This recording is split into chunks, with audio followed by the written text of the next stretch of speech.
Koefisien binomial. Kita mulai membahas dari teorema binomial.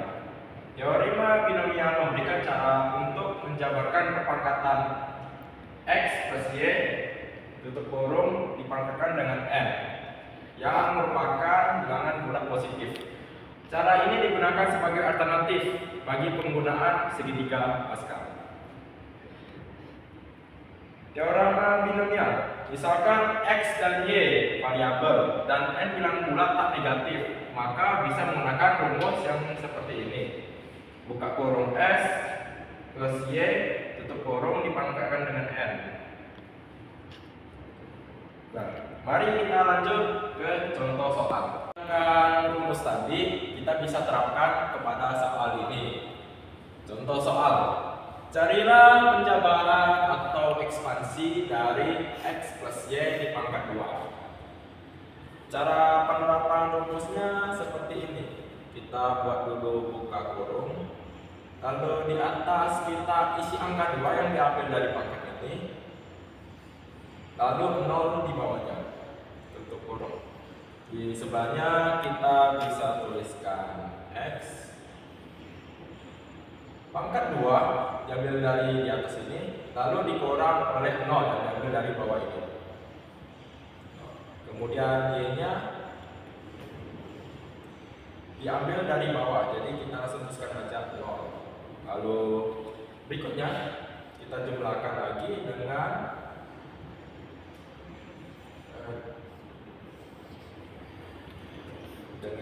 x pangkat 2 diambil dari atas lagi, lalu dikurang oleh yang angka di bawahnya.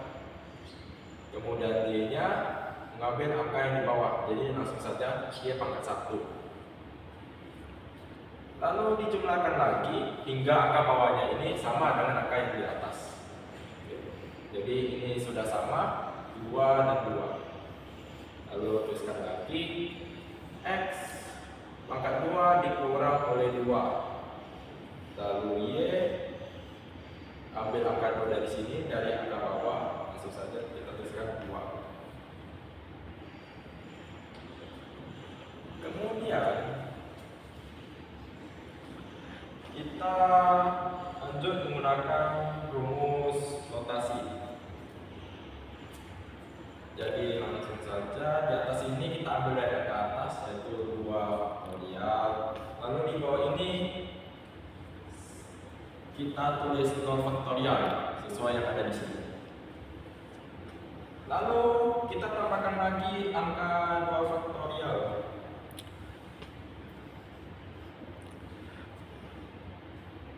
Kemudian kita bisa turunkan x pangkat 2-nya ke sini.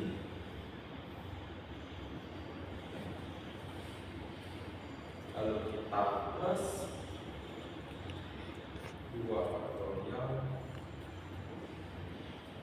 Di sini kita tuliskan saja 1 faktorial dan 1 faktorial. 1 faktorial ini didapat dari 2 kurang 1. Jadi sehingga mendapatkan 1 faktorial. Yang 1 faktorial bagian kiri ini kita dapat langsung saja dari bagian bawah ini. Oke. Kita tulis sesuai yang di atas ini, yaitu x pangkat 1 karena 2 dikurang 1. Lalu y juga pangkat 1. Karena 1 itu nggak perlu ditulis, jadi kita hilangkan saja satunya. Jadi langsung hy. Ditambah lagi dengan 2 faktorial. Kemudian di sini kan 2 faktorial di bawahnya, langsung saja kita tulis 2 faktorial. Lalu 2 dikurang 2 menjadi 0 faktorial. Turunkan lagi variabelnya, yaitu x pangkat 0 dan y pangkat 2. X pangkat 0 sama dengan 1, jadi kita tidak perlu menulis x pangkat 0.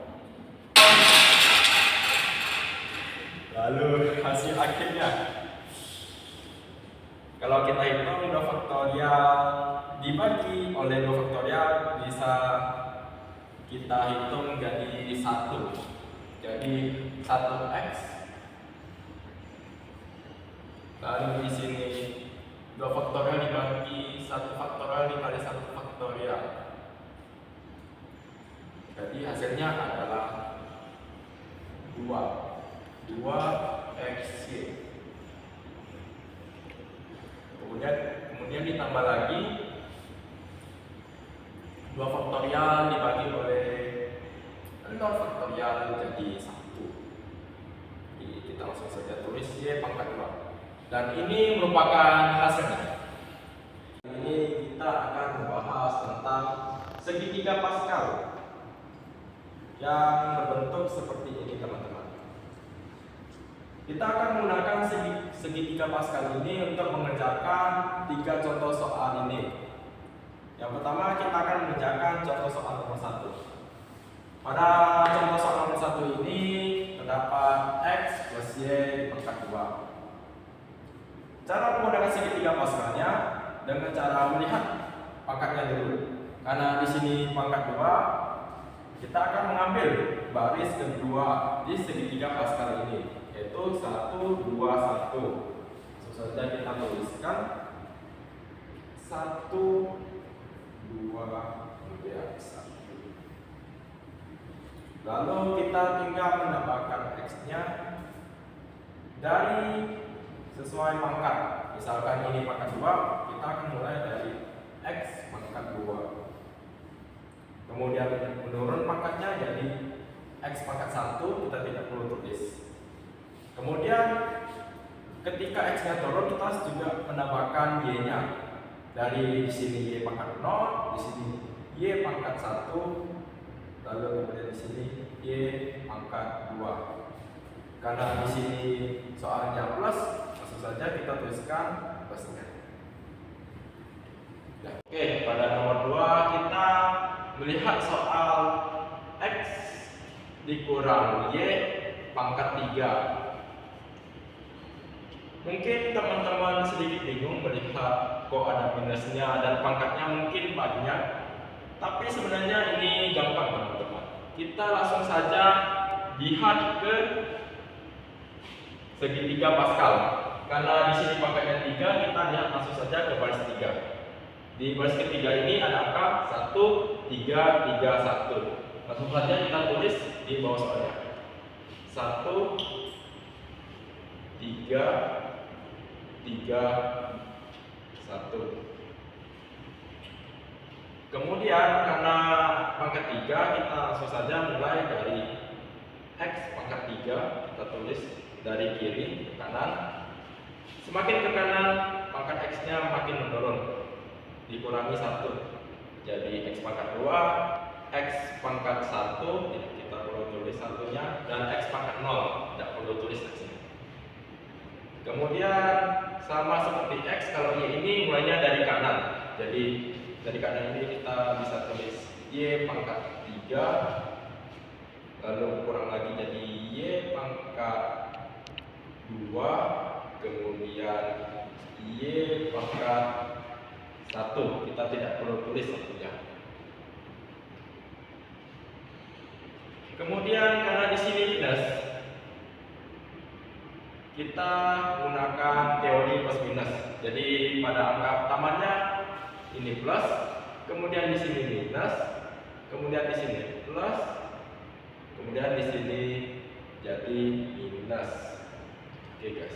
Jadi ini adalah jawaban dari soal nomor 2. Lanjutkan pada nomor 3. Di sini terdapat soal 2x per 3 pangkat 4. Karena di sini pangkat 4, kita langsung saja lihat segitiga Pascalnya pada baris keempat. Pada baris keempat ini ada angka yaitu 1, 4, 6, 4, dan 1. Lalu kita tuliskan x-nya pada setiap angka ini 2x.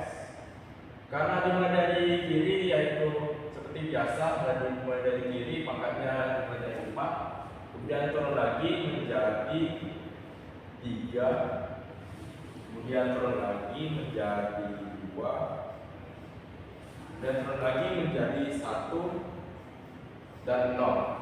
Kalau 0 ini tidak perlu diisi. Kemudian ada angka 3 di sini yang tidak memiliki variabel, tapi tetap kita tulis sebagai perkalian. Dimulai dari paling kanan, kita kalikan saja dengan angka 3. 3 pangkat 4. Kemudian di sini 3 pangkat 3. Kemudian di sini lagi 3 pangkat 2. Kemudian di sini dari oleh 3 pangkat 1 dan 3 pangkat 0.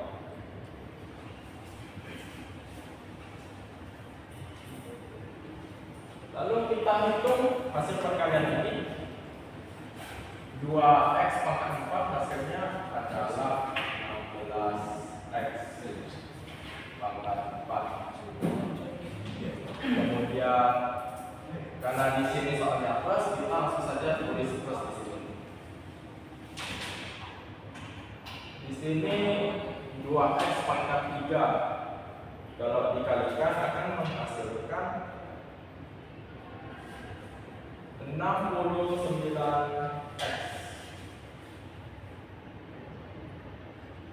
96x pangkat 3. Lalu di sini jika dikalikan akan menghasilkan 216x pangkat 2. Lalu yang ini jika dikalikan akan menghasilkan 200x. Dan di sini 3 pangkat 4 yaitu 81. Dan ini merupakan hasil dari soal nomor 3. Oke, begitu saja penjelasan dari saya. Terima kasih karena telah mendengarkan dan sekian.